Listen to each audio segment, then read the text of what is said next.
Dear students, आज हम 10th class mathematics के 6 चैप्टर त्रिभुज में एक्सरसाइज 6.5 के क्वेश्चन नंबर 6 से करना प्रारंभ करेंगे। और इससे पहले वाले वीडियो में हमने क्वेश्चन नंबर 5 तक सॉल्व कर लिए हैं। तो आइए देखते हैं क्वेश्चन नंबर 6। तो क्वेश्चन नंबर 6 क्या है? एक समबाहु त्रिभुज ABC की भुजा 2a है, उसके प्रत्येक शीर्ष लंब की लंबाई ज्ञात कीजिए। तो एक समबाहु त्रिभुज है ABC जिसकी प्रत्येक भुजा कितनी है? 2a। तो एक त्रिभुज है हमारा, ये ABC बना लिया हमने, इसकी प्रत्येक भुजा कितनी ले ली? 2a। ये 2a। और हमें बताना है शीर्ष लंब की लंबाई। तो इसके शीर्ष A से इसकी सम्मुख भुजा BC पर एक लंब डाल दें और इसको मान लीजिए यहाँ पर D। तो हमें लंबाई बतानी AD की। तो यहाँ लिखेंगे त्रिभुज ABC में AB बराबर BC बराबर CA और ये बराबर है 2a, ये दिया है इसमें। और शीर्ष लंब AD है ना, AD है वो BC पर लंब है। तो ये कोण होगा 90 डिग्री का और ये भी कोण 90 डिग्री का होगा। हम जानते हैं किसी भी समबाहु त्रिभुज का जो शीर्ष लंब होता है वो सम्मुख भुजा को बराबर भागों में विभाजित करता है। तो ये BD है वो DC के बराबर होगा, BD इक्वल टू DC, और ये बराबर हो जाएगा आपका 1/2 इंटू 2a, और 2 से 2 कैंसिल हो जाएगा तो a, ये भी a होगा और ये भी a होगा। अब हम देखें ये कोण समकोण है। तो त्रिभुज ADB में समकोण त्रिभुज ADB में पाइथागोरस प्रमेय से समकोण त्रिभुज जानते हैं कि बड़ी भुजा का वर्ग शेष दो छोटी भुजाओं के वर्गों के योग के बराबर होता है, यानी कर्ण का वर्ग इक्वल टू लंब वर्ग प्लस आधार वर्ग। तो यहाँ पर हो जाएगा आपका AB स्क्वायर, समकोण के सामने की भुजा बड़ी होती है, कर्ण होती है, इसे कर्ण कहते हैं। AB स्क्वायर इक्वल टू क्या हो जाएगा? BD square plus AD square. ये हो जाएगा BD square plus AD square. तो यहाँ से AB की वैल्यू कितनी है? 2a। तो ये हो जाएगा आपका 2a का square equal to BD A square plus AD square. तो ये हो जाएगा 4a square equal to A square plus AD square. और यहाँ से हम AD स्क्वायर का मान निकालें, AD स्क्वायर इक्वल टू क्या हो जाएगा? 4a square minus A square. पक्षांतर करेंगे इसको तो ये हो जाएगा AD square equal to 3a square. तो AD इक्वल टू आ जाएगा √3a, दोनों पक्षों का वर्गमूल ले लेंगे तो AD इक्वल टू आ जाएगा √3a। तो शीर्ष लंब की लंबाई कितनी निकली? 3a। इसी प्रकार प्रत्येक शीर्ष लंब की लंबाई निकालेंगे।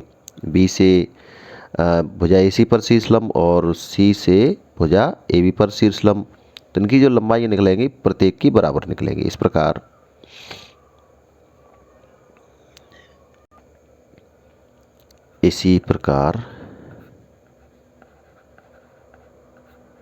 इसको E लिख दें और ये F।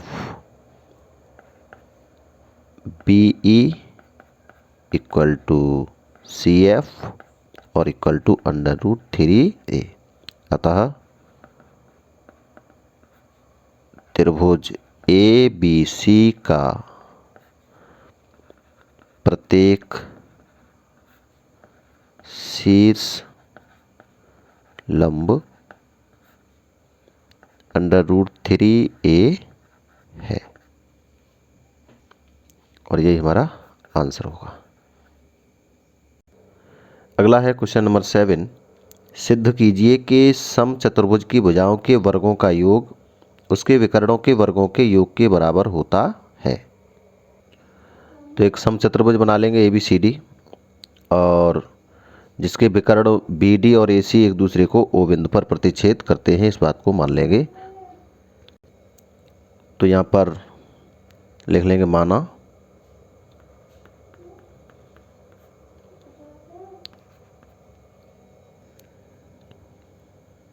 बी सी डी एक समचतुर्भुज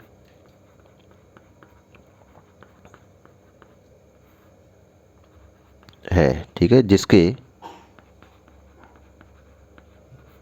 विकर्ण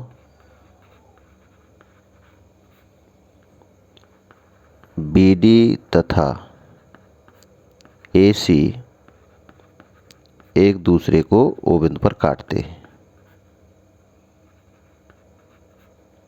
ओ बिंदु पर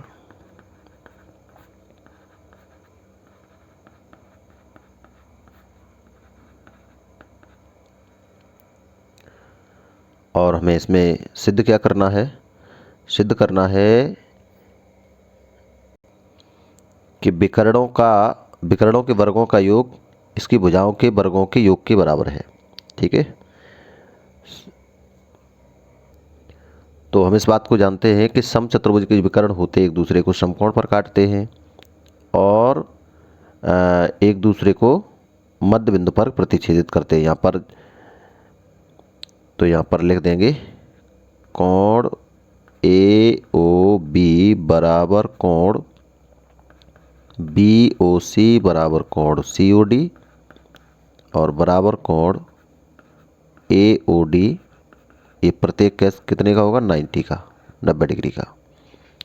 और ओ ए बराबर ओ सी तथा ओ बी बराबर ओ डी।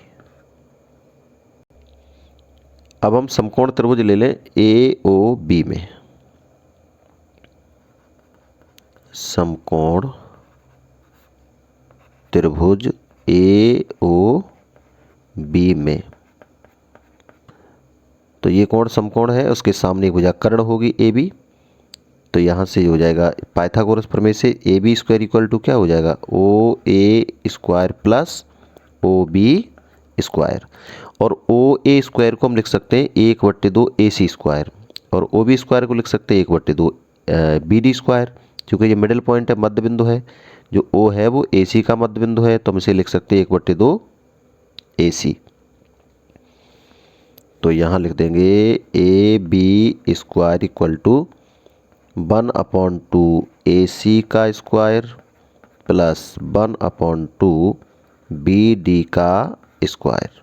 तो ये हो जाएगा आपका 1/4 A C square plus 1/4 B D square. तो 4 का इधर गुणा हो जाएगा, तो ये हो जाएगा आपका 4 A B square equal to A C square plus B D square, B D square. इसको लिख देंगे समीकरण फर्स्ट।